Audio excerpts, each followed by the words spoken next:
Artis Indah Sari terlihat hadir menyambut kebebasan Saipul Jamil di Lapas Cipinang, Jakarta Timur, Kamis tanggal 2 September tahun 2021.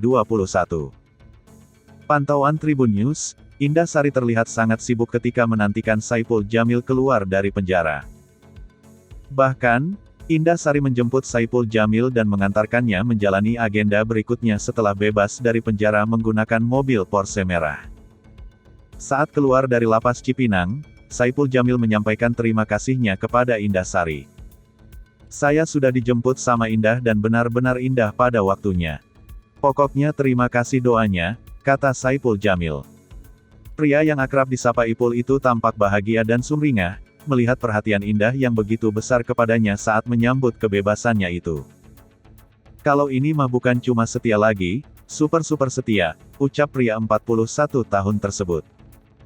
Saipul Jamil juga menyampaikan rasa terima kasihnya kepada keluarga dan semua sahabat artis, yang sudah mendoakannya selama di dalam penjara. "Terutama buat penggemar, saya terima kasih. Pokoknya I love you full," ujar Saipul Jamil.